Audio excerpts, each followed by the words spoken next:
Hello everyone, welcome to official mind canvas stories.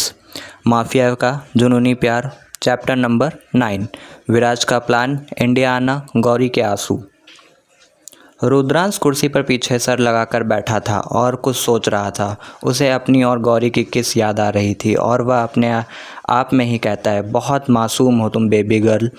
यही मासूमियत तुम्हें नुकसान पहुंचाएगी। तुम्हारी मासूमियत को रौंद दूंगा मैं अपने हाथों, क्योंकि रुद्रांश उनसे बहुत नफ़रत करता है जिनकी तुम जान हो। अगर तुम्हें तकलीफ़ हुई तो तुम्हें ज़्यादा तकलीफ़ उन लोगों को होगी और उन्हें तकलीफ़ देने का मौका बिल्कुल नहीं छोड़ूंगा। चौहान हाउस घर को अच्छी तरह से सब तरह से सजाया जाना शुरू हो गया था, क्योंकि एक दिन बाद ही घर की लाडली बेटी की शादी थी।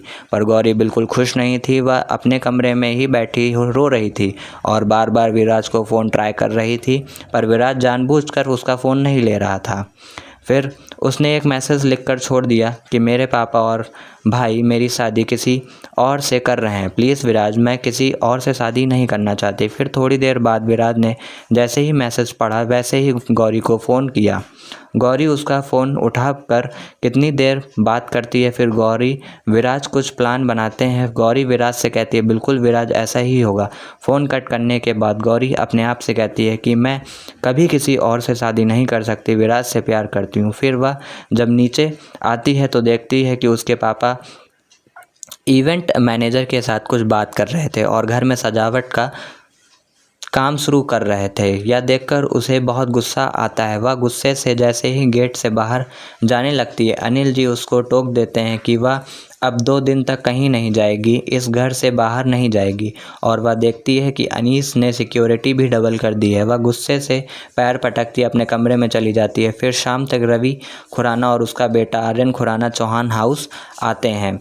आइए जानते हैं रवि खुराना और आर्यन खुराना के बारे में। रवि खुराना लंदन का टॉप का बिजनेस, सब इल्लीगल कामों का करता धरता, पर उसके किसी भी इल्लीगल काम का किसी को नहीं पता सिवाय उसके पार्टनर के। और उसका बेटा आर्यन खुराना, वह भी अपने आप की तरह ही उसके सब इल्लीगल कामों के भागीदार का एक नंबर अयास है। ऊपर से वाइट कलर बिजनेसमैन, उनके इल्लीगल धंधों में ड्रग्स और ह्यूमन ट्रैकिंग मेन काम था और माफिया ग्रुप में भी यह नंबर 2 की पोजीशन में आते थे। रुद्रांश की वजह से वह कभी भी नंबर 1 की पोजीशन में नहीं आ पाए, जबकि वह रुद्रांश को बहुत नापसंद करते थे।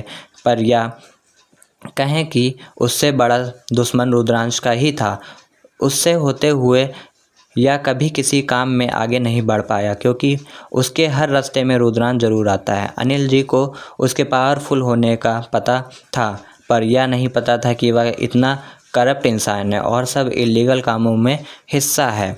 अनिल जी को लगता है कि अगर रुद्रांश को कोई टक्कर दे सकता है तो सिर्फ रवि खुराना है, पर शायद उनका यह भ्रम टूटने वाला था। आर्यन खुराना आते ही गौरी के बारे में पूछता है तो अनिल जी हंसते हैं और कहते हैं, इतनी उतावलापन भी अच्छा नहीं, थोड़ी देर हमारे साथ भी बैठो, हम इसी को भी बुला। तो आर्यन हंस पड़ता है और कहता है, उसी के लिए तो मैं इतनी जल्दी यहाँ तक आया हूँ। फिर अनिल जी कहते हैं वह अपने कमरे में है और एक नौकर को इशारा करते हैं कि आर्यन को गौरी के कमरे में ले जाओ। नौकर उनका इशारा पाकर आर्यन के साथ ऊपर चला जाता है। रवि खुराना अनिल जी से कहता है, इतनी भी क्या जल्दी हो गई, 2 दिन में ही शादी करने का फैसला किया, और आप तो उसकी शादी लंदन में करना चाहते थे, फिर अचानक आपने इंडिया में क्यों बुलाया।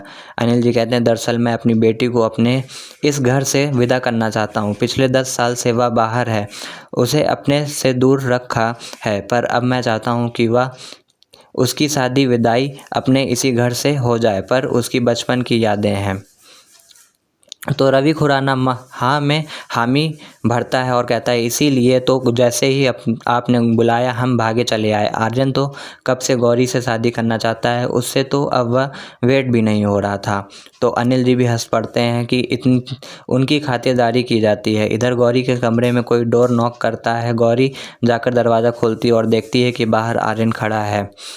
वह उससे कहती है, आप कब आए, इतनी जल्दी कैसे। आर्यन कहता है कि अपने कमरे में नहीं बुलाओगी, सारी बात यहीं दरवाजे पर ही करोगी। देखने में आर्यन भी काफ़ी अच्छी बिल्ट वाला, काफ़ी हैंडसम और लंबा ऊंचा शख्स था, पर गौरी को उसमें कभी भी इंटरेस्ट नहीं था। गौरी सिर्फ विराट से शादी करना चाहती थी, उससे आर्यन में बिल्कुल कभी इंटरेस्ट नहीं था। बस वह यह सोच कर इंडिया आई थी कि विराट से शादी करने के लिए, कि वह इंडिया जाकर अपने भाई और पापा को मना लेगी। वह यह शादी नहीं करना चाहती, इसलिए गौरी बिना बताए इंडिया भी आई थी, पर उसे नहीं पता था कि इंडिया आते ही इतनी बड़ी मुसीबत का सामना करना पड़ेगा। आर्यन को गौरी अपने कमरे में बुलाती है तो आर्यन गौरी का हाथ पकड़ लेता है और उसके करीब जाने की कोशिश करता है, तो गौरी अपना हाथ छुड़ाकर उसे कहती है, प्लीज़ आप मुझसे दूर रहें। फिर आर्यन कहता है, क्यों जान, 2 दिन बाद तो हमें मिलना ही है और तुम्हें पूरी तरह से मेरी हो जाओगी। फिर अब क्या हो गया, कम से कम इतनी दूर से तुमसे मिलने इतनी जल्दी आया हूँ तो क्या कोई रिवॉर्ड नहीं मिलेगा मुझे? गौरी कहती है, मैंने आपको नहीं बुलाया, जिसने आपको बुलाया है आप उससे रिवॉर्ड ले लीजिए। गौरी बहुत रूडली जवाब देती है तो आर्यन हैरान रह जाता है। फिर हंसकर कहता है कि रिवॉर्ड तो मैं बस सबसे लूँगा, पर सबसे ज़्यादा तो तुमसे बहुत तड़पाया है तुमने। लंदन में भी कभी नहीं मिलने आई, कितनी बार तुम्हें बुलाया, हमसे इग्नोर किया है, मेरा फ़ोन भी बड़ी मुश्किल से उठाती हो। तो गौरी सिर्फ रूडली कहा कहती है, वह इसलिए कि मुझे आप में कभी इंटरेस्ट ही नहीं था। फिर आर्यन हंसकर गौरी के पास आकर कसकर हाथ पकड़कर अपने दांत पीसकर बोलता है, पर मुझे तो तुम्हें हमेशा से ही इंटरेस्ट था, और तुमने कैसे सोच लिया यह आर्यन खुराना तुम्हें किसी और का होने देगा? तो गौरी हैरान रह जाती है और फिर आर्यन हंसकर कहता है, तुम्हें क्या पता, मुझे कुछ नहीं पता। अरे मैं अपनी नौकरों तक की जानकारी रखता हूँ, तो तुम तो मेरी होने वाली बीवी हो, तुम्हारी तो पल पल की जानकारी मुझे है। फिर गौरी को देखकर कहता है कि मैं इसलिए चुप था क्योंकि मैं नहीं चाहता तुम्हारे बाप और भाई को कुछ पता चले, वरना उसे विराज को तो मैं चुटकी में मसल सकता था और कभी अभी भी उसको तो मैं नहीं छोड़ूंगा, पर अगर मैं उसे पहले मारता तो फिर मैं तुम्हें अपनी पावर कैसे दिखाता। गौरी उसे धक्कर देकर पीछे करती है और कहती है, खबरदार, अगर तुमने विराज के बारे में एक लफ्ज़ भी अपनी ज़ुबान से बाहर निकाला तो आर्यन आगे बढ़कर कसकर गौरी के बाल पकड़कर कहता है, बहुत कर ली तुमने अपनी मनमानी और बहुत सह लिया मैंने, अब तुम वही करोगी जो मैं चाहूँगा। गौरी कहती है, बिल्कुल नहीं, मैं तुम्हारे बारे में सब कुछ अपने भाई को बता दूंगी, फिर वह मेरी शादी तुमसे कभी नहीं करेंगे। तो आर्यन कहता है, ठीक है, बता दो, जैसे ही तुमने अपने भाई से कहा वैसे ही तुम्हारी दोस्त नैना और तुम्हारा वह सो कॉल्ड बॉयफ्रेंड इस दुनिया को अलविदा कह देंगे। तो गौरी कहती है, तुम ऐसा नहीं कर सकते हो। आर्यन उसे देखकर कहता है, मैं कुछ भी कर सकता हूँ, और गौरी के बालों पर अपनी पकड़ कस देता है और जैसे ही गौरी को किस करने लगता है वैसे ही गौरी उसे एक झटके से दूर करके एक ज़ोरदार थप्पड़ लगाती है और कहती है, खबरदार मेरे करीब आए। तो आर्यन गुस्से से तमतमा गया था और वह अभी कुछ नहीं करना चाहता, क्योंकि वह जानता था कि वह अगर कुछ भी करेगा तो कहीं अनिल और अनीस या शादी के लिए मना कर दें, इसलिए वह सिर्फ गौरी को डराना चाहता था ताकि गौरी या शादी के लिए मना न कर पाए। आर्यन उसके हाथ पकड़कर कहता है, अभी तो मैंने कुछ किया ही नहीं, बस एक बार शादी होने दो, फिर तुम्हें बताता हूँ कि मैं क्या क्या कर सकता हूँ। फिर हर रात तुम्हें मेरे बिस्तर पर मेरे नीचे चीख मारोगी। फिर उसको ऊपर से नीचे देखकर कहता है कि बहुत टाइम से तुम्हें अच्छी तरह से चखना चाहता था, पर बस 2 दिन और फिर उसके बाद। फिर एक बहुत ही गंदी और ख़तरनाक हंसी हंसता है, रूम से बाहर चला जाता है। उसके रूम से बाहर जाते ही गौरी बेड पर बैठकर फूट फूट कर रोने लगती है और अपने आप से कहती है, क्यों भैया, क्यों पापा, आपने मेरे साथ ऐसा किया, क्यों आप मेरी बात नहीं समझ रहे हैं। और फिर वह कुछ भी करने से डरती है कि अगर उसने कुछ भी किया तो कहीं आर्यन विराज की जान ना ले ले, क्योंकि उसे विराज की पावर का पता था और वह कितना क्रूअल है यह भी पता था। अब क्या करेगी गौरी? क्या वह आर्यन से शादी करेगी और रुद्रांश या शादी होने देगा? जानने के लिए बने रहिए ऑफिशियल माइंड कैनवास स्टोरीज़ पे।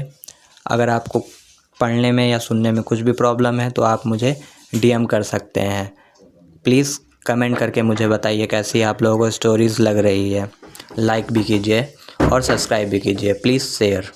Thank you everyone.